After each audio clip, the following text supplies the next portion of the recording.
Bonsoir chers auditeurs et chères auditrices de notre web radio R212. Ce soir, Adnan Debbar, en sa qualité de chroniqueur invité, partage son avis et sa réflexion avec vous dans cet article intitulé Maroc-Algérie, chronique d'une rivalité régionale. Le voici en podcast pour vous. Monsieur Adnan Debbar ouvre son analyse en soulignant que, sur le papier, tout semblait donner l'avantage à l'Algérie en 1975, pour s'imposer rapidement comme leader au Maghreb. Le voisin de l'Est avait plusieurs longueurs d'avance sur le Maroc, que ce soit sur le plan politique, géostratégique ou économique. Cependant, c'était sans compter sur la résilience des Marocains. En 1975, la diplomatie algérienne était au sommet de sa gloire, jouissant d'une position influente sur la scène internationale, en particulier au sein du mouvement des non-alignés et auprès des pays récemment décolonisés. Pour ses dirigeants, le statut de leader régional, voire africain, de l'Algérie était une évidence. Aucun doute non plus sur la solidité de ses alliances stratégiques et le soutien du camp socialiste, censé triompher de l'Occident décadent grâce à ses performances technologiques et économiques.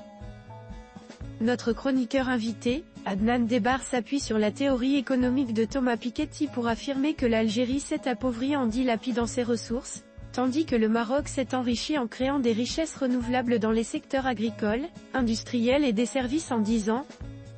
Sur le plan économique, les ressources en hydrocarbures de l'Algérie lui assuraient une confortable marge de manœuvre. En 1975, selon la Banque mondiale, le PIB de l'Algérie était de 15,56 milliards de dollars, pour une population de 15,72 millions d'habitants, tandis que celui du Maroc était de 8,98 milliards de dollars, pour une population de 17,33 millions d'habitants. Bref, le Maroc était moins bien loti, et sa population était plus pauvre.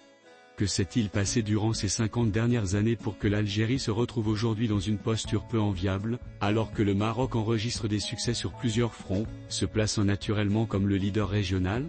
Ce n'est pas faute de moyens financiers et économiques. Entre 1975 et 2022, l'économie algérienne, grâce notamment aux hydrocarbures, a accumulé une richesse totale de 4 701 milliards de dollars, somme des PIB annuels, tandis que le Maroc, dépourvu de richesses naturelles significatives, a produit 2 886 milliards de dollars, fruit de son travail et de sa diversification économique. En Algérie, les ressources ont souvent été utilisées pour distribuer des rentes, tandis qu'au Maroc, elles ont servi à construire des infrastructures et à développer l'économie. Il suffit de comparer les infrastructures et les exportations des deux pays pour s'en convaincre.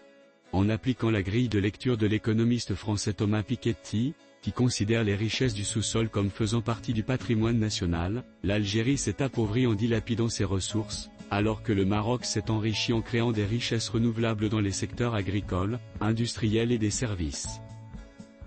L'économiste invité met ensuite en avant l'engagement du Maroc dans un effort diplomatique de longue haleine.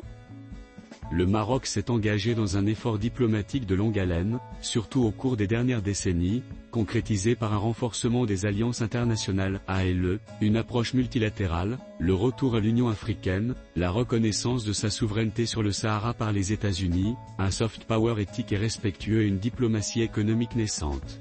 À l'inverse, l'Algérie s'est enfermée depuis des décennies dans une posture diplomatique rigide et inflexible concernant le Sahara, ce qui lui a fait perdre ses acquis antérieurs et a permis au Maroc de prendre l'avantage. Le déni des droits historiques du Maroc sur le Sahara s'est révélé être une stratégie d'affaiblissement inefficace, renforçant au contraire la résilience du Maroc. Sur le plan géostratégique, les dirigeants algériens sont restés figés dans une logique de confrontation héritée de la guerre froide.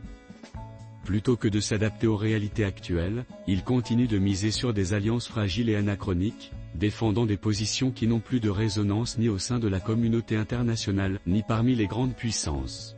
En soutenant le Polisario, un acteur non étatique et passablement mercenaire, et en refusant tout dialogue constructif avec le Maroc, l'Algérie se prive de l'opportunité de stabiliser la région et de progresser économiquement. Cette obstination a fini par isoler l'Algérie sur la scène diplomatique, alors que la majorité des États reconnaissent désormais le plan d'autonomie proposé par le Maroc comme une solution réaliste et viable. Pour conclure, notre auteur Adnan Debbar utilise la théorie des jeux pour analyser les dynamiques stratégiques entre le Maroc et l'Algérie ainsi. La théorie des jeux offre un cadre analytique utile pour comprendre les dynamiques stratégiques entre le Maroc et l'Algérie.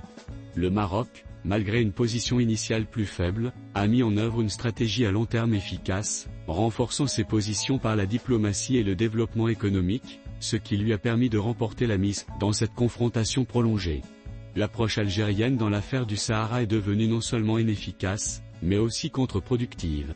Alors que le monde évolue vers plus de pragmatisme et de coopération, l'Algérie continue de s'accrocher à des schémas dépassés, minant ainsi ses propres intérêts stratégiques, et perdant au passage son rang au Maghreb, en Afrique et sur l'ensemble de la scène internationale.